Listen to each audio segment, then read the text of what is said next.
इस्लामी ताउन तंजीम ने जनूबी एशिया में बिगड़ती हुई सिक्योरिटी सूरत-ए-हाल पर तशवीश का इजहार करते हुए भारत से इश्तियाल अंगेज बयान और जारहाना इक़दामात बंद करने का मुतालबा कर दिया।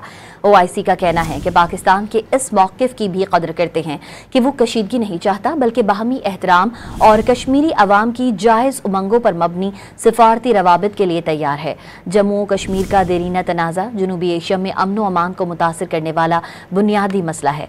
सलामती कौंसिल की मुताल्लिका करारदादों के मुताबिक जम्मू कश्मीर के अवाम को भी अभी तक उनके नाकाबिले तंसीक हक़ खुद इरादियत से महरूम रखा जा रहा है। पाकिस्तान की तरफ से मुसलसल तहम्मुल के मुजाहरे और बैनुल अक़वामी कानून और अक़वाम मुत्तहिदा के चार्टर के मुताबिक तनाज़ात के पुरअमन हल के अज़्म को सराहते हैं। इस्लामी ताउन तंजीम ने जनूबी एशिया में बिगड़ती हुई सिक्योरिटी सूरत-ए-हाल पर तशवीश का इजहार करते हुए भारत से इश्तियाल अंगेज बयान और जारहाना इक़दामात बंद करने का मुतालबा कर दिया। OIC का कहना है कि पाकिस्तान के इस मौक़िफ़ की भी कदर करते हैं कि वो कशीदगी नहीं चाहता बल्कि बाहमी एहतराम और कश्मीरी अवाम की जायज़ उमंगों पर मबनी सिफारती रवाबित के लिए तैयार है।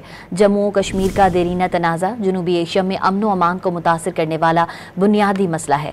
सलामती कौंसिल की मुताल्लिका करारदादों के मुताबिक जम्मू कश्मीर के अवाम को भी अभी तक उनके नाकाबिले तंसीक हक़ खुद इरादियत से महरूम रखा जा रहा है।